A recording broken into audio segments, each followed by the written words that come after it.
Hello, I'm Karen Giannoni. We start this hour with breaking news on the Israel-Gaza war. A United Nations investigation team says Israel has committed genocide against Palestinians in the Gaza Strip.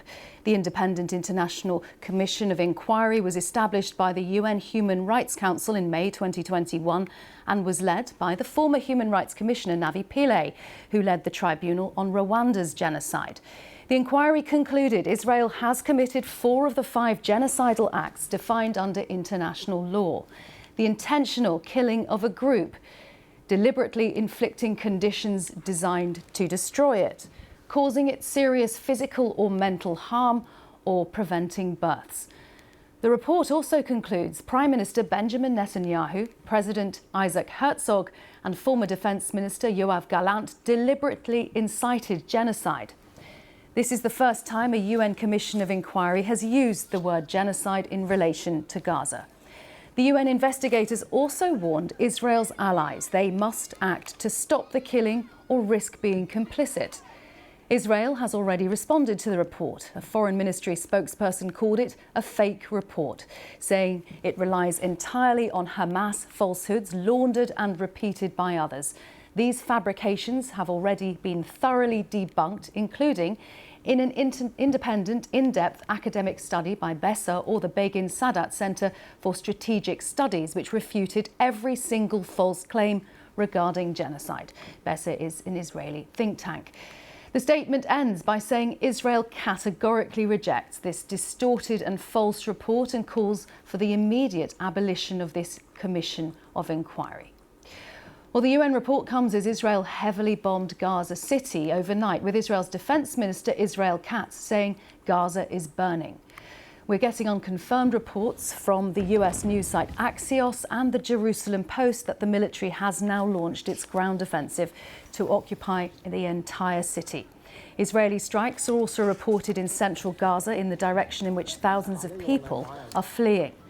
Palestinian officials say there are rising numbers of deaths and injuries. The intensification began hours after Secretary of State Marco Rubio assured Israeli Prime Minister Benjamin Netanyahu of unwavering US support during a trip to Jerusalem. Well, we'll be talking to our correspondents around the region. Let's discuss this more with our Geneva correspondent Imogen Folks, Yolan Nell, our Middle East correspondent, and Rushdie Abu Alouf, our Gaza correspondent. But to you, Imogen, first, just take us through the report's findings. Well, what this report does is go over many reports of individual aspects of the conflict in Gaza that these 3 international lawyers led by Navi Pillay have already looked at since October the 7th. So they look at the attacks on children, they look at conditions in detention, they look at the destruction particularly of hospitals and places of education, and they look at the statements by Israeli leaders about their intentions, apparently, in Gaza. And they put that through a very forensic analysis. What is the legal definition of genocide? And they come, as you said in your introduction there, to the conclusion that 4 of the 5 criteria have been met, if you like. And that has to do with the intentional killing or destruction of a group, not the whole of the group, the Genocide Convention says in whole or in part, through measures such as the denial of food and water, the destruction of homes, the fact that people in Gaza cannot leave even though their homes are destroyed, they're being displaced from place to place. So those are the findings. Very legal. No one, I would say, disputes the right of Israel to defend itself against the kind of terrible terrorist attack that took place on October 7th, 2023. The conclusion of this report is that this is not self-defense. The conclusion is that this is actually genocide. Imogen, for the moment, thank you. Imogen, you've been speaking to Navi Pillay, who led that investigation. And Imogen asked her how her team, which has already produced numerous reports outlining war crimes in Gaza, came to that specific conclusion of genocide. It took 2 years to reach this conclusion. Our mandate requires us to share this information with judicial bodies. such as the ICC, such as states holding national prosecution. It's not only that, we would not put anything there that we are not satisfied with. It's easy to proclaim the outcome, genocide is happening. We went to the facts first. The facts must tell us that, yes, there's the intention. So we looked at statements made by the Israeli authorities indicating genocidal intent, and we looked at the pattern of conduct of Israeli authorities and Israeli security forces to show that genocidal intent was the only reasonable inference. That test, that it must be the only reasonable inference, is what was set by the ICJ in the Bosnia case. So the acts were killing and causing bodily harm and mental harm, destruction of cultural, religious, and educational structures and facilities, the siege, starvation, and the blocking of humanitarian aid, destruction of the healthcare system, sexual and gender-based violence, direct targeting of children. So all that's been covered. And that's when we conclude that it's genocide. And that's why we only produce this report now. And that's Navi Pillay, who is heading that commission, produced this report. Let's talk to our Gaza correspondent, Rushdie Abu Alouf, who is in Istanbul. And Rushdie, this report comes as it appears that Israel is beginning a ground offensive in Gaza City.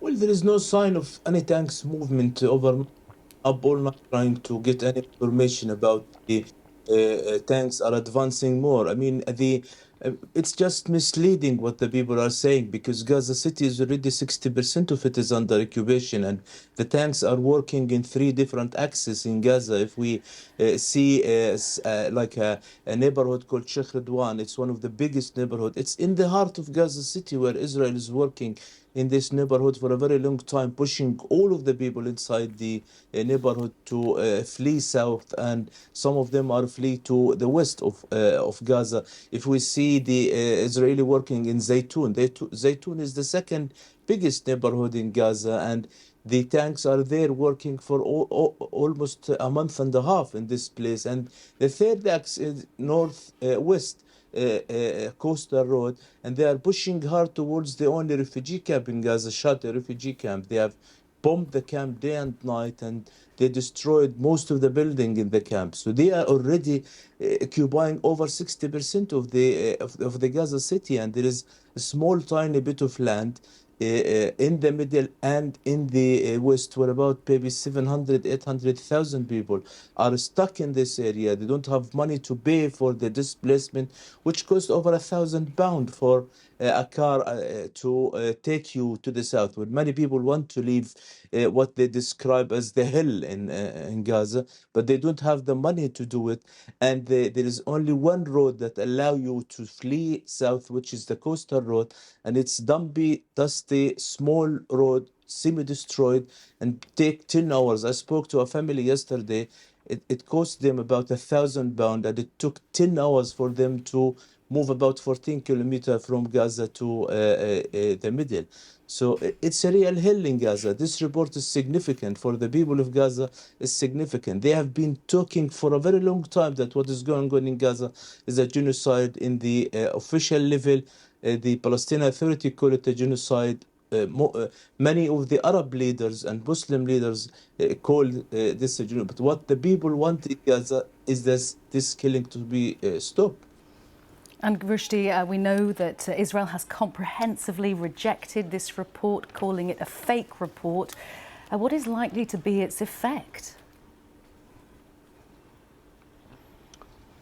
Well, Israel rejected they are killing civilians. Israel rejected they have committed, famine in Gaza, where every day we used to see people dying from hunger every day. And until now, there is no food stability in Gaza. There are people still dying from hunger, and Israel denied it. The amount of kids and women killed in this war, the number of journalists killed in this war, is indication that Israel is committing genocide according to this report. This is very important for the people of Gaza. They appreciate it as they appreciate the report about famine. But what they want is that they want international pressure to stop what's going on in Gaza. Last night, in central Gaza, almost the heart of Gaza, there was 4 airstrikes killing about 6 people overnight, and this daily killing every day, at least 100 people killed. Most of them are women and children. People believe that they they already punished Hamas for the 7th of October. They killed all of its leaders, whether they are military or political, even in Qatar. But what's going on is beyond 7th of October and the self-defense, as Israel all the time say. Rushdie, thank you very much. Rushdie Abu Alouf, our Gaza reporter, who is currently in Istanbul reporting live. Now, in the last few minutes, the Israeli ambassador to the UN in Geneva has given this reaction to that UN report. Israel categorically rejects the libelous rant published today by this Commission of Inquiry. It spreads the malicious genocide narrative. The report diverges from the mandate of the Commission, yet again stressing their biased analysis. Since its inception, the modus operandi of the Commission was clear. Facts are malleable, sources are selective, and divisive terminology is employed to exacerbate and polarize the conflict. Since its inception, it has systematically dismissed Hamas's atrocities. Throughout the 72 pages of this paper that the COI presented, the COI promotes a narrative serving Hamas and its supporters in attempting to delegitimize and demonize the state of Israel. The report falsely accuses Israel of genocidal intent, an allegation it cannot substantiate, and even by its cherry-picked data. That coming in just in the last few minutes, that response from Israel. And let's go to Israel now and speak to our Middle East correspondent Yolan Nell, who's in Jerusalem. Yolan, as expected, a categorical rejection from Israel of this report. That's right, and it's just coming at this key moment where Israel has been looking, increasingly isolated. We had the Israeli Prime Minister Benjamin Netanyahu acknowledging that in a speech yesterday, saying that this was economically affecting the country. He said it would need to become more self-reliant as a result. Increasingly, what Israel is seeing from many of its allies is a threat of arms embargoes, threats of new sanctions. The Prime Minister said that it would have to start Israel producing more weapons in Israel. This has all caused a drop on the Tel Aviv Stock Exchange this morning. But, in the face of all of that, we just had this important visit from the US Secretary of State, Marco Rubio. He left the country a short time ago. He was seen giving lots of embraces to the Israeli Prime Minister during his trip here. And in the face of all this global condemnation of the expansion of Israel's operation in Gaza City because of the deep humanitarian consequences, the US does seem to be giving its backing for that, although there are some suggestions that it wants this to be over quickly. Israel sees Gaza City as being one of the last remaining strongholds of Hamas. And when he was here, Marco Rubio was really sort of casting some doubt on whether diplomacy can work in securing a ceasefire and hostage release deal. But then he spoke a bit differently as he was heading off to Qatar. He was on the tarmac when he said to journalists that there was still what he described as a very short window of time in which a deal could happen, saying that could be days, maybe a few weeks. And Yolan, this report doesn't just name Israel as a state. It talks about 3 individuals, the President, Isaac Herzog, the Prime Minister, Benjamin Netanyahu, and the former Defence Minister, Yoav Gallant, as individuals. What does it mean for those? Well, already the Israeli Prime Minister is facing these charges at the International Criminal Court of war crimes, which he rejects, and Yoav Gallant too. What is new is to have Isaac Herzog also implicated here, the Israeli president, who generally is seen as having a kind of figurehead role in the country, but we have seen Isaac Herzog being an important diplomat. In just the past week, he was in the UK where he met the British Prime Minister. So we're yet to hear a comment from him, but Israel refutes all of these allegations. In general, what it says is that it is fighting a war which is about its own existence, that Hamas is a threat to its own existence. And that remains the case with what's happening in Gaza. We had the Israeli Defense Minister, Israel Katz, doubling down this morning. He said after what happened overnight that Gaza is on fire. He said the IDF strikes with an iron fist at the terrorist infrastructure. We will not relent or turn back until the mission is completed. Yolande, thank you very much. Yolande Nell in Jerusalem. Well, let's speak to Sir Geoffrey Nice, who is a barrister and international law expert. Sir Geoffrey, thank you very much for waiting to talk to us. Your reaction, first of all, to the report's findings? Well, this is an extremely important report, and it should be remembered that it's detailed. It's built on earlier previous reporting by the Commission, which was detailed and evidence-based. And this final report draws conclusions from all the earlier evidence to establish, first of all, the genocidal intent of the State of Israel through its leaders, and the 4 ways in which that genocidal intent becomes criminal by 4 of the 5 ways in which such intent can become genocide itself. It's detailed. One of the problems that we're all facing is that there's no appetite in governments like ours, for example, to allow the voters, the people who put governments into power, to know detail of allegations and counter-allegations of this kind. So that, for example, not so very long ago when he was Foreign Secretary, David Lammy announced that it was not proved that genocide was happening, but he gave no detail of any kind as far as I know, nothing like the detail of this report. Now, there is no suggestion that Navi Pillay, an immensely impressive jurist with great experience, or her 2 colleagues, have any reason to be biased or prejudiced. What we need to consider is what they have looked at by way of evidence and the route by which they've reached their conclusions. And so what we are now waiting for is not the reaction of the Israeli government, which was entirely predictable, but for a government like our own to say either, yes, we've looked at this detail, it is persuasive, we accept that this is genocide, we will now act, or, and they can go no less far than this, to say, we respectfully disagree, and for these reasons.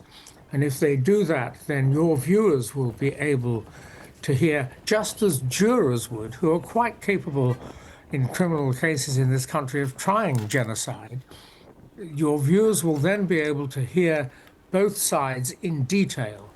But it doesn't suit countries to allow for detail, and we're likely to have a form of megaphone attack and counterattack based on this report in the next few hours and days. And Sir Geoffrey, you talk about the detail in this report. You talk about the lead in this whole commission, Navi Pillay, and previous experience dealing in these very significant international matters of justice. There's a part of the report which talks about the aiding and assisting of what it describes as genocide. And I wonder what those implications are, regardless of the response of Israel, rejecting the report, for Israel's allies, for countries that may sell arms to Israel, for countries that do business with Israel. What are the implications, practically speaking? Very serious, and they were highlighted not so very long ago by Albanese, the special rapporteur. If you're a country that provides or allows the provision of weaponry to a country that's committing or suspected of committing genocide, you become complicit in that. If you're the arms supplier, you become complicit in that, and you may be subject not just to the law of the International Criminal Court, which might identify you as somebody requiring an arrest warrant, but you're also subject to the law of your own land. In our country, we have laws about genocide and other war crimes. So the same report by the Special Rapporteur also identified many companies that would find themselves vulnerable to prosecution in their own jurisdiction elsewhere. For example, Caterpillar, for providing vehicles that serve a purpose of destroying the buildings in Gaza, but also many other countries, right down to social media, and even, as I recall, Airbnb, in providing places for people to stay to allow the genocide to happen. That perhaps is a slightly unusual one. I'm so sorry to interrupt. We are out of time and we must bring it to an end there. So Geoffrey Nice, thank you very much for talking to us. Very well. International law expert and barrister. Now, in the next half hour, we're expecting a UN news conference in Geneva. We will bring you that live here on BBC News and throughout today. We're going to be examining that UN report, interviewing a range of people, including at 11 o'clock UK time, the special envoy in Israel's foreign ministry.